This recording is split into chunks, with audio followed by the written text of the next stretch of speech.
ശിവപുരാണം 11ാമത്തെ പ്രഥമസ്കന്ധത്തിലെ 11ാമത്തെ അധ്യായം.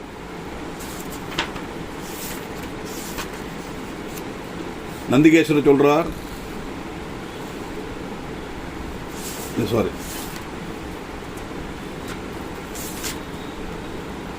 ऋषयवोचुः शिवलिंग पूजादान प्रागारः कथं लिंगं प्रतिष्ठाप्यं कथं वा तस्य लक्षणं कथं वा तत्समभ्यर्च्यं देशे काले च केनहि. இங்கே சிவலிங்க பூஜனம் தானம் தொடங்கின பற்றி பிரதிபாதிக்கப்பட்ட விஷயம். அது ரிஷிமானுடைய அபியர்த்தனை அனுசரித்து கேட்கிறார். ரிஷிகள் சொல்றா, எப்படியாக்கும் சிவலிங்கத்தை பிரதிஷ்டிக்கணும், அதனுடைய லட்சணம் என்ன, அதனால எந்த காலத்தில் எந்த தேசத்தில் எப்படி பண்ணணும், எந்த சமயத்தில் பண்ணணும் அப்படின்னு எல்லாம் ரிஷிகள் கேட்க, அதுக்கு சூதன் சொல்றார், யுஷ்மதர்த்தம் பிரபக்ஷாமி உத்யதாமவாதானதா அனுகூலே சுபே காலே புண்ணியே தீர்த்தே தடே ததா. எப்படி லிங்கம் ஸ்தாபிக்கணும், என்னவாக்கு லிங்க லட்சணம்னு கேட்ட இல்லையா, சொல்றேன், நான் விவரிச்சு சொல்றேன். புண்ணிய பூமி, தீர்த்தஸ்தானம், இதெல்லாம் உள்ள இடத்துல தான் லிங்கம் பிரதிஷ்டையாக்கப்படும். புண்ணியஸ்தலமா இருக்கணும், தீர்த்த ஸ்தலமா இருக்கணும், தீர்த்த பூமி, புண்ணிய பூமி இருக்கணும், தீர்த்த பூமி, தீர்த்தம் உள்ள இடமா இருக்கணும். மண்ணு கொண்டோ லோகம் கொண்டோ நமக்கு லிங்கத்தை நிர்மிக்கலாம். மண்ணினாலேயோ இல்லை லோகத்தினாலேயோ நிர்மிக்கலாம். லிங்கம், பீடம், விக்கிரகம் இதுக்கெல்லாம் அளவுகள் உண்டு. பிரதிஷ்டைக்கப்பட்டவனுடைய 12 அங்குலம் 12 அங்குலம் அளவாக்கும் உத்தம லிங்கத்துக்கு வேண்டது. க்ஷேத்திர நிர்மதி, கோபுரம், கர்ப்பகிரகம் இதெல்லாம் ஸ்ரத்தையோட சம்பிதானம் செய்யணும். விசிஷ்ட ரத்னங்கள், வைடூரியம், மரதகம் தொடங்கின நீர நவரத்னங்கள் எல்லாம் பிரதிஷ்டைக்கு சம்பரிக்கணும். அந்த இதுக்கு ஹோமம் உண்டு, நிறைய பிரதிஷ்டைக்கு நிறைய தேவதைகளுக்கெல்லாம் ஹோமம் பண்ணுவான். இந்த ஹோமத்துக்கெல்லாம் நெய் உபயோகிச்சு ஹோமம் பண்ணணும். பூஜை செய்யறதுக்கு ஒரு புண்ணியஸ்தலம் கிட்டணும், யாகசாலை உண்டாக்கணும். இந்த யாகசாலையில் பூஜையெல்லாம் பண்ணி ஹோமம் எல்லாம் பண்ணிட்டு தான் அந்த விக்கிரகத்தை பிரதிஷ்டை பண்ணணும்.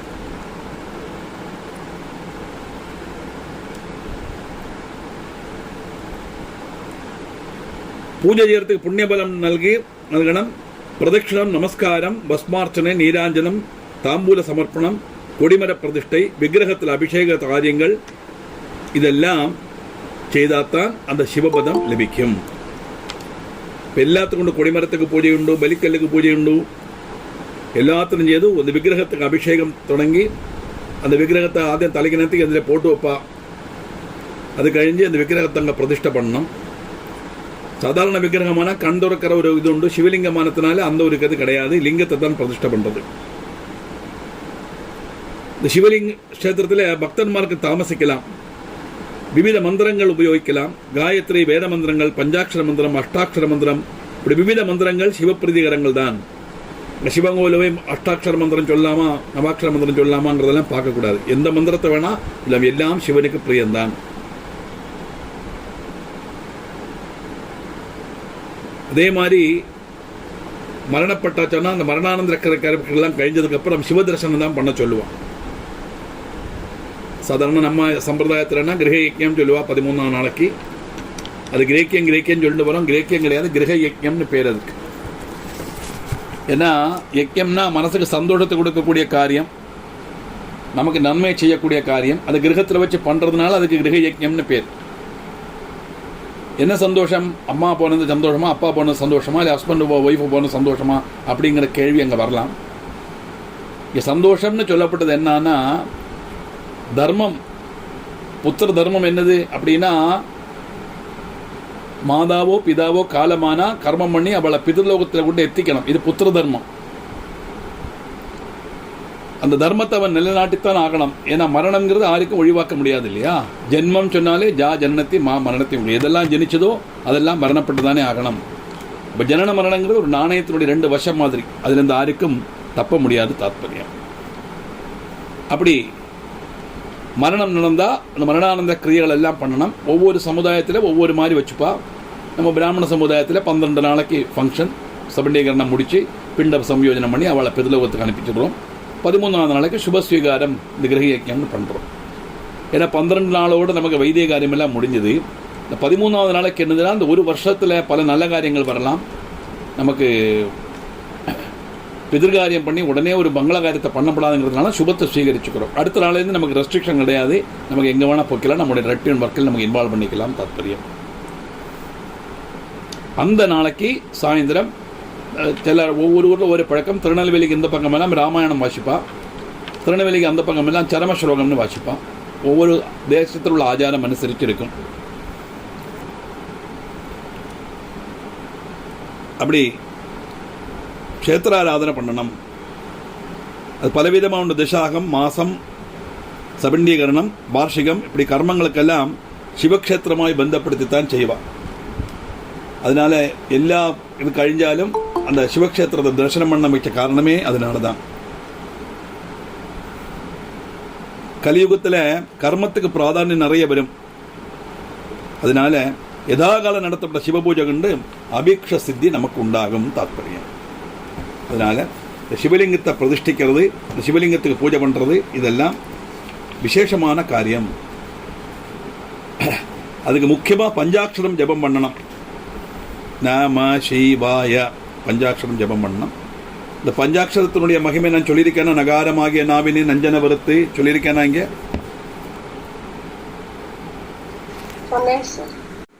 அப்படிப்பட்ட விசேஷமானது இந்த நமசிவாயாங்கிற பஞ்சாட்சர மந்திரம். இந்த பஞ்சாட்சர மந்திரத்தை ஜபம் பண்ணித்தான் அந்த சிவங்கோவிலில் பிரதர்ஷனம் வைக்கிறதும் நம்ம எல்லாம் செய்யணும். முக்கியமாக இந்த சிவக்ஷேத்திர ஆராதனையில் இந்த ஸ்லோகத்தில் இல்லை, இருந்தாலும் ஜெனரலாக தெரிஞ்சிக்க வேண்டிய விஷயம். நிறைய பேர் சிவங்கோவிலேருந்து ஏதாவது கொடுத்தாச்சுன்னா அதை அங்கேயே வச்சுட்டு வந்துடுவான். விபூதி ஆகட்டும், சந்தனமாகட்டும், என்னவாவது கொடுத்தா உடனே அங்கே ஏதாவது மதில்லையோ எங்கேயோ வச்சுட்டு ஒரு ஓரமாக போட்டுட்டு வந்துடுவான். புஷ்பத்தை கூட ஆற்றுக்கு கொண்டு வர மாட்டான். அர்ச்சனை பண்ணினா அவன் பகவானுக்கு அர்ச்சனை பண்ணினா, அஷ்டோத்திர அர்ச்சனை பண்ணணும்னு விபூதியும் வச்சு அந்த புஷ்பத்தையும் வச்சு தான் கொடுப்பான். அதை கோவிலில் வச்சுட்டு வர்றதுங்கிறது அபத்தமான ஒரு காரியம். என்னன்னா எல்லாருக்கும் ஒரு ராங் நோஷன் உண்டு, சிவசொத்து குலநாசம் அப்படின்னு. சிவஸ்வத்து குலநாசம்னு சொல்லப்பட்டது ஜெனரலாக சொல்லப்பட்டது வழியே சிவக்ஷேத்திரத்தில் மட்டும்தான் அந்த பாதகம்ங்கிறது கிடையாது. அப்படின்னா விஷ்ணு சொத்து குலவர்தனமா இல்லை இல்லையா? க்ஷேத்திர சொத்தை கொள்ளையடிக்கப்படாதுங்கிறது தான் தாத்பரியம். அதை சிவக்ஷேத்திரம் தான் சிவ சொத்து அப்படின்னு ஜெனரலாக சொல்கிறது, ஏதோ ஒரு பேரை சொல்லலாமே, அதனால் சிவசொத்து குலநாசம் அப்படின்னு சொன்னால வழியே அந்த க்ஷேத்திரத்தில் உள்ள வஸ்துக்களை கொள்ளையடிக்கப்படாதுன்னு அர்த்தமே வழியே அங்கே இருக்கிற பிரசாதத்தையோ இல்லை சந்தனத்தையோ கொண்டு வர வெளியில் ஆற்று கொண்டு வரப்படாது சொல்லலை. சில கோவிலில் சக்கரை பொங்கலை கொடுப்பா, என்ன பண்ண முடியும்? அங்கே வச்சுட்டு வருவோமா நம்ம? சாப்பிட மாட்டோமா? பஞ்சாமிரதம் கொடுத்தா சாப்பிட மாட்டோமா? புளியோதரை கொடுப்பா சாப்பிட மாட்டோமா? இப்போ அதெல்லாம் சாப்பிடலாமான்னா விபூதியும் சந்தனத்தை மட்டும் அங்கே வச்சுட்டு வர வேண்டிய அவசியம் இல்லை. இங்கே சிவ சொத்துங்கிறது க்ஷேத்திரத்தினுடைய சொத்தை நம்ம கொள்ளையடிக்கப்படாதுன்னு தான் தாற்பயம். ஏன்னா க்ஷேத்திரத்தில் வரப்பட்ட வருமானத்தை வச்சு தான் அந்த அர்ச்சகனுக்கு சம்பளம் கொடுக்குறா, துண்டு எழுதப்பட்டவனுக்கு சம்பளம் கொடுக்குறா, விளக்கு தைக்கப்பட்ட ஜோலிக்காருக்கு சம்பளம் கொடுக்குறா, பெருக்கி துடைக்கப்பட்டவளுக்கு சம்பளம் கொடுக்குறா. அப்போ நாங்கள் சிவ சொத்து நாங்கள் சம்பளம் வாங்க மாட்டோம் நம்ம சொல்ல முடியுமா? அதனால கோவில் சொத்துலேருந்து எடுத்து தான் கோவிலை பரிமாறிக்கிறதுக்கு செலவாக, அதுக்கு தான் அந்த உண்டியெல்லாம் வச்சிருக்கிறது. அல்லாமல் பகவானுக்கு என்ன பேங்கில் டெபாசிட் பண்ணி என்ன பண்ண போகிறாரு? ஃப்ளாட்டு கட்ட போகிறாரு அவர்? இல்லையே. கோவிலில் உண்டியல் வச்சிருக்கிறதே கோவில் செலவுக்கு உள்ள பணத்தை சமாளிக்கிறதுக்காக செய்யப்பட்ட விஷயம்தான். அதனால க்ஷேத்திர தரிசனம் பண்ணும்போது ரொம்ப கவனமாக பண்ணணும், சுத்தமிருத்தியாக இருக்கணும். அதுக்காக ஈரத்தோடு தின்னு போகக்கூடாது. கொடிமரம் தாண்டி அந்த பக்கம் போயாச்சானா ஒரு லௌகிக காரியமும் பேசப்படாது, நினைக்கவே படாதுன்னாக்க சாஸ்திரம் சொல்லும். பகவத் விசாரத்தை தவிர எதுவுமே படாது. அங்கே போய் அந்த சிவலிங்கத்தில் நமக்கு உள்ள இருக்கிற சைதன்யமும் சிவலிங்கத்துக்கு சைதன்யம் ஒன்றுதான்ங்கிற எண்ணத்தோடு இந்த சைதன்யத்தை அதில் பொருத்தி வழிபட்டு திரும்பி வரும்போது அந்த சைதன்யத்தை எடுத்துன்னு வந்துடணும். ஏன்னா அதுதான் ஆலயம். ஆனா ஆத்மா, லயம்னா லயிக்கிறது. ஆலயம்னு பேர் வளர்க்குறோன்னா ஆத்மா லயிக்கக்கூடிய இடம் தாற்பயம். மற்ற இடங்களில் வரும்போது நம்ம ஆத்மா போனத்தில் லயிப்பிக்க முடியாது. அந்த விக்கிரகத்தில் தான் அந்த சிவலிங்கமாகட்டும், மகாவிஷ்ணுவாகட்டும், சாலகிரகமாகட்டும், அம்பாளாகட்டும், கணபதியாகட்டும், எந்த விக்கிரகமோ எந்த ரூபமோ அதுக்குள்ளே இருக்கிற சக்தி தான் இந்த பிரம்மத்தினுடைய சைதன்யம் தான் அதுக்குள்ளே இருக்கிற உணர்வோடு இதை அதை கூட சேர்க்கணும். சேர்த்து வழிபட்டுட்டு திரும்பி நம்ம அதை எடுத்துகிட்டு வந்துடணும். நமக்குள்ளே இருக்கணுமே சைதன்யம் இல்லையா? அதனால அந்த இடத்துல லௌகிகமான விஷயங்கள் பேசப்படாது தாற்பயம். அப்புறம் எக்காரணம் கொண்டும் கொடிமரம் கழிஞ்சு போனால் நமஸ்காரம் பண்ணக்கூடாது. கோவிலுக்கு முன்னால் கொடிமரத்துக்கும் பகவானுக்கு கர்ப்பகிரகத்துக்கு நடுவில் நமஸ்காரம் பண்ணவே கூடாது. கொடிமரத்துக்கு இந்த பக்கம் தான் நமஸ்காரம் பண்ணணும். மிக்கவாறும் எல்லா க்ஷேத்திரமும் கிழக்க பார்த்து தான் பிரதிஷ்டை இருக்கும். அதனால மேற்க பார்த்து வடக்க பார்த்து நமஸ்காரம் பண்ணலாம். சில இதில் மேற்கு பார்த்தாக்க நமஸ்காரம் பண்ணதுன்னு நமஸ்காரம் பண்ணும்போது பார்க்கணும், தெற்கு நமஸ்காரம் பண்ணப்படாது, வடக்கு தான் நமஸ்காரம் பண்ணலாம். இப்படியெல்லாம் காரியங்கள் உண்டு. அதனால் ஆலய வழிபாடு நம்ம சரியான ரீதியில் பண்ணினோமானா அதனுடைய பிரயோஜனம் பூர்ணமாக நமக்கு கிடைக்கும் தாற்பயம். இதைத்தான் அவர் சொல்லிக் கொடுக்கிறார். கலியுகத்தில் கர்மத்துக்கு பிராதானியம் ஏறும், யதாகாலம் நடத்தப்பட்ட சிவபூஜை கண்டு அபீஷ்ட சித்தி உண்டாகும். சிவபூஜை நம்ம சொன்னோமே, சிவாஷ்டோத்திரம் நம்ம படிச்சுட்டு இருக்கோம் இல்லையா, அதான் இதோட அலைடு சப்ஜெக்டாக அதுன்னு சொல்ல காரணமே அதனால தான். 108 நாமாக்கள் பரமேஸ்வரனுடைய நாமம் விசேஷமானது. அந்த நாமாவை அனுசந்தானம் பண்ணி ஒரு வருஷம் ஜபம் பண்ணி தபஸ் பண்ணித்தான் தேவிக்கு அர்த்தநாரீஸ்வரங்கிற அந்த ஸ்தானமே கிடச்சிது. ரொம்ப கஷ்டமான ஒரு காரியம். பகவானுடைய பகுதி சரீரம் அதை அடையறதுக்கு காரணமாக இருந்தது சிவாஷ்டோத்திரம் தாத்பரியம். அந்த சிவாஷ்டோத்திரம் சொல்லி சிவனை பூஜை பண்ணுறதுனால எல்லா அபிஷ்டங்களும் சாதிக்கலாம்னாக்கும் 11ஆம் அத்தியாயத்தில் அவர் சூதன் சொல்லி கொடுக்குறார் இவாளுக்கு.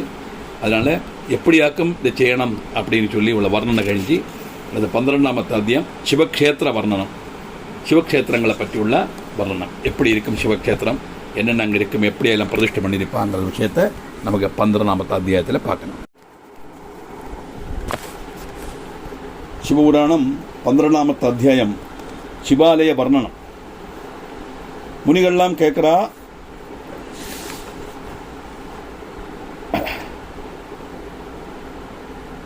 ஸ்ருணுத்வ ரிஷய பிராக்யா சிவக்ஷேத்திரம் விமுக்திதம்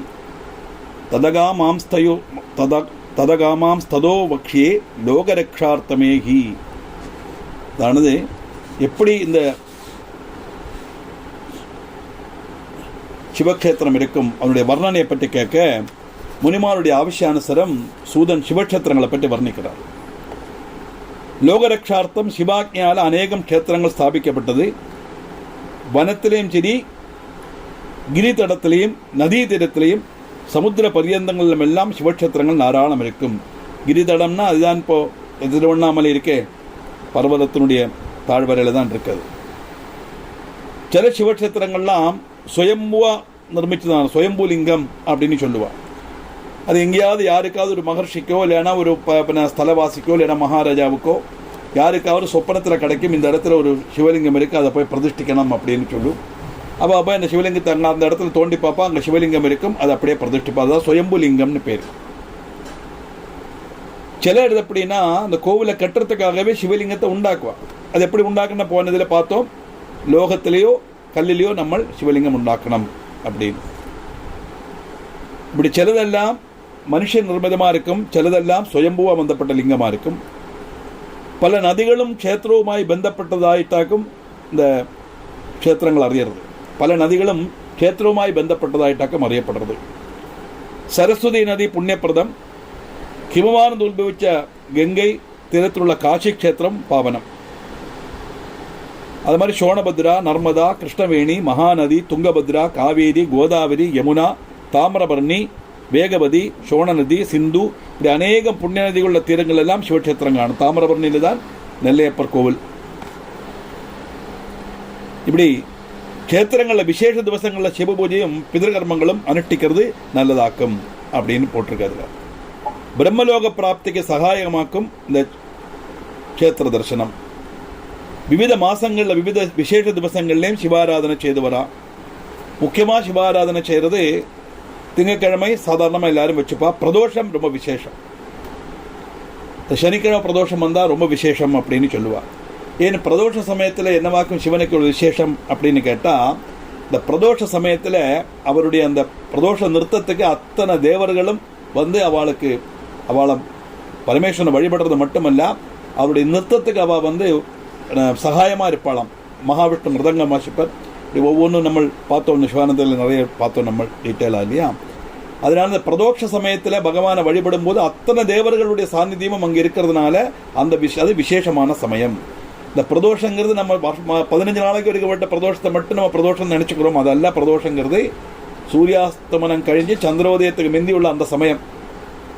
டெய்லி உள்ளது பிரதோஷ சமயம் தான் சொல்லுவார். பிரபாதம் பிரதோஷம்.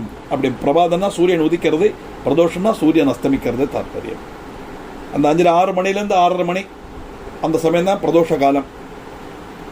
அந்த காலத்தில் பகவானை ஸ்தோத்திரம் பண்ணுறது ரொம்ப புண்ணியம்னு சொல்ல காரணமே அத்தனை தேவர்களுடைய சாநித்தியம் அங்கே இருக்கிறதுனால அதுக்கு சக்தி கூடுதல். எல்லா தேவர்களும் பகவானை ஸ்தோத்திரம் பண்ணி பிரார்த்தனை பண்ணக்கூடிய சமயம் அந்த பிரதோஷ சமயம் அர்த்தம். அதனால அந்த விவித விசேஷ விதங்கள், சிவராத்திரி லிங்கோத்பவ காலம் நம்ம பார்த்தோம். பரமேஸ்வரன் லிங்கஸ்வரூபமாக இருக்க பிரம்மாவும் விஷ்ணுவும் தம்மிலுள்ள தர்க்கம், இங்கே யுத்தம் இந்த நம்ம இப்போ படிக்கிற கிரந்தத்தில் போட்டிருக்கு. அது லிங்கமாக ஆவிர்வவிச்சதுனால லிங்கோத்பவ காலம் சிவராத்திரி அப்படின்னு ஒரு ஐதீகம் நம்ம பார்த்தோம். அந்த சிவராத்திரி காலங்கள்லையும் பகவானை க்ஷேத்திர தரிசனம் பண்ணுறது ரொம்ப விசேஷம். பாபநாசனம், புண்ணிய சம்பாதனம், லௌகிக சுகலாபம், அலௌகிக பதப்பிராப்தி, இப்படிப்பட்ட பல பிரயோஜனங்களும் க்ஷேத்திர ஆராதனை கொண்டு லபிக்கும். பாபநாசனம் அப்படின்னா நம்முடைய பாபங்கள் நசிக்கும். எப்படி பாபங்கள் நசிக்கும்? அனுபவிச்சுத்தான் பாபங்கள் நசிக்கும். 3 கிலோ புண்ணியம் 2 கிலோ பாபம்னா அதை மைனஸ் பண்ணி 1 கிலோ புண்ணியத்தை மட்டும் அனுபவிக்கலாம் நம்ம நினைக்க முடியாது. பாபத்தினுடைய பலம் தனி, புண்ணியத்தினுடைய பலம் தனி. அதனால புண்ணிய பலப்பிரதாய நமஹா அப்படின்னு நம்ம லலிதா சகஸ்ரநாமத்தில் சொன்னோம். இப்போ எப்படியும் பாபத்துடைய பலம் அனுபவிக்க வேண்டியதானே, இப்போ இது எதுக்கு புண்ணியம் பண்ணணும் அப்படிங்கிற ஒரு சந்தேகம் நமக்கு வரலாம். ஆனால் புண்ணிய கர்மம் பண்ணும்போது புண்ணியத்துடைய பாபத்தை அனுபவிக்கிறது நம்ம பிராப்தனாகிற சமயத்தில் இந்த பாபத்துடைய பலம் குறுக்கே வந்து நிற்கும். எனக்கு பதில் சொல்லிட்டு அந்த பக்கம் போ அப்படின்னு சொல்கிற மாதிரி. அப்போ அந்த பாவத்தினுடைய பலத்தை அனுபவிக்கிறது. அதனால தான் புண்ணிய கர்மங்கள் செய்யப்பட்டவாளுக்கு டக்குன்னு அடிக்கடுக்கா கஷ்டங்கள்லாம் வந்துட்டே இருக்கும். நமக்கு எதெல்லாம் நெகட்டிவாக வருதோ அதெல்லாம் பாபத்தினுடைய பலம், எதெல்லாம் பாசிட்டிவாக வருதோ அதெல்லாம் புண்ணியத்தினுடைய பலம்.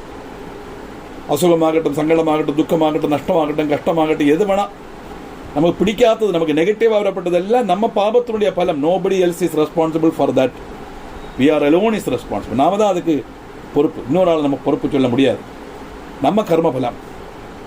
அப்போ இந்த க்ஷேத்திர தரிசனம் பண்ணுறதுனால என்ன? க்ஷேத்திர தரிசனம் பண்ணுறதுனால நம்ம புண்ணியத்தை அடையிறோம் இல்லையா? அந்த புண்ணியத்தை அடையும் போது அந்த புண்ணியத்தை அடையிறதுக்கு நம்ம எலிஜிபிலிட்டி ஆகுது. அந்த பாபம் குறுக்கே வரும். டக்குனு அந்த பாபத்தை தீக்கணும், அப்புறம் தான் போக முடியும். பாபங்கிறது கடம், டெப்ட். கடன் வாங்கினா திரும்பி கொடுத்து தானே ஆகணும். அதனால புண்ணியக்ஷேத்திரம் தரிசனம் பண்ணுறதுனால, சிவக்ஷேத்திரம் தரிசனம் பண்ணுறதுனால பாவங்கள் நசிக்கும்.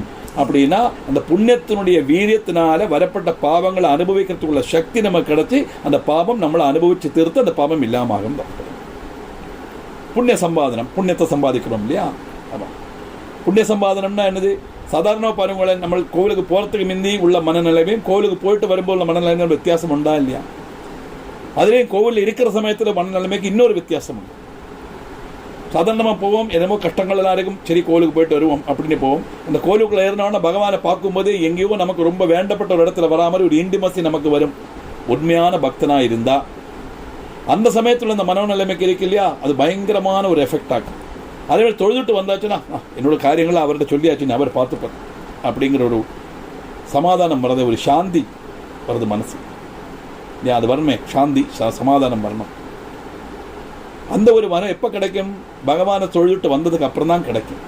அதுதான் அந்த சிவ ஆலயத்தினுடைய பிராதான்யம் அர்த்தம். லௌகீக சுகலாபம், அதுக்காக ரெண்டுமே உண்டு. காம பக்தியும் உண்டு, நிஷ்காம பக்தியும் உண்டு. சாதாரண ஜனங்கள் எல்லாம் காம பக்தி தான் காமிப்போம். நமக்கு ஒரு அவசியம் வந்தால் நம்ம என்ன பண்ணுவோம்? பகவான்கிட்ட போய் பிரார்த்தனை பண்ணுவோம். நம்ம எல்லாம் இப்போ நமக்கு சாதாரண வீட்டில் அவசியம்னா அம்மா அப்பாட்ட கேட்கலாம். சில விஷயங்கள்லாம் அம்மா அப்பாவால் செய்ய முடியாது, பகவானால் மட்டும்தான் செய்ய முடியும். அதனால எல்லாருக்கும் அப்பன் அவாதானே. மாதாஜ பார்வதி இதா தேவ மகேஸ்வரா. லௌகிக சுகலாபமும் அங்கே கிடைக்கும், க்ஷேத்திர ஆராதனையினால கிடைக்கும். அலௌகிக பத பிராப்தி நமக்கு அதாக்கு வேணும். அலௌகிக பத பிராப்தினா என்னது? மோட்சம் அர்த்தம். பிரம்மந்தான் சத்தியங்கிற உணர்வு, இந்த உலகம் மித்தியங்கிற தீர்மானம், இதுதான் அலௌகிகம். பாக்கி எல்லாம் லௌகிகம். இந்த உலகம்தான் சத்தியம், நான் அனுபவிச்சுருக்கேன், தேவன் அப்படியே இருப்பேன், என்னைக்கு இதே அனுபவிச்சுருப்பேன் நம்ம நினைச்சுட்டு இருக்கோமே, இந்த மாயை. அதுதான் இல்லாத மேடைதனில் எழுதாத நாடகத்தை எல்லோரும் நடிக்கின்றோம்னு ஒரு தமிழ் பாட்டு உண்டு. சரிக்கு அதுதான் வாஸ்தவம். இது இல்லாத மேடை, எழுதாத நாடகம், நம்மெல்லாம் நடிக்கிறோம். we are all actors and actors. யார் நம்மளை கண்ட்ரோல் பண்ணுறா? மேலே இருந்துண்டு கபட சூத்திரதாரி, அவருடைய நம்ம we are all puppets, நம்மளாம் பொம்மைகளாக்கும். அந்த பகவானுடைய சூத்திரதாரி அவர் தான் தனிக்கிற அனுசரிச்சா நம்ம நடத்துகிறோம் தாற்பயம். அவர் எப்படி தருவார்னா நம்ம கர்மபலம் அனுசரித்து அந்த சூத்திரதாரி பிரவர்த்திக்கும் தாற்பயம். அலௌகிக பத பிராப்தின்னு சொன்னால் மோட்ச பிராப்தின்னு அர்த்தம். இப்படி പാപനാശനം, പുണ്യസമ്പാദനം, ലൗകിക സുഖലാഭം, അലൗകിക പദപ്രാപ്തി, இப்படி பலவிதமான பிரயோஜனங்கள் க்ஷேத்ராராதனை கொண்டு லபிக்கும் அப்படிங்கிறதாக்கும் இந்த க்ஷேத்திர தரிசனத்தினால வரப்பட்ட பிரயோஜனம்னாக்கும் அதை சூதனிவாளுக்கு சொல்லிக் கொடுக்கிறார். இப்படிப்பட்ட விசேஷமான காரியங்கள் எல்லாம் அடங்கினது இந்த சிவபுராணங்கிறது தான் இதிலிருந்து வரப்பட்ட தாத்பரியம். கொஞ்சம் கூட டீட்டெயிலாக அந்த ஒவ்வொரு லைனாக நமக்கு பார்த்தா இன்னும் கொஞ்சம் விஷயங்கள் தெரியும்.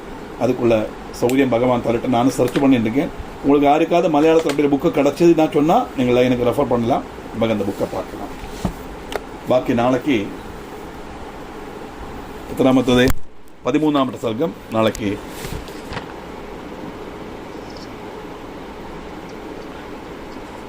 அம்பிகா 9ஆம் ஆள் அம்பிகா வாசிக்கணும். Okay sir.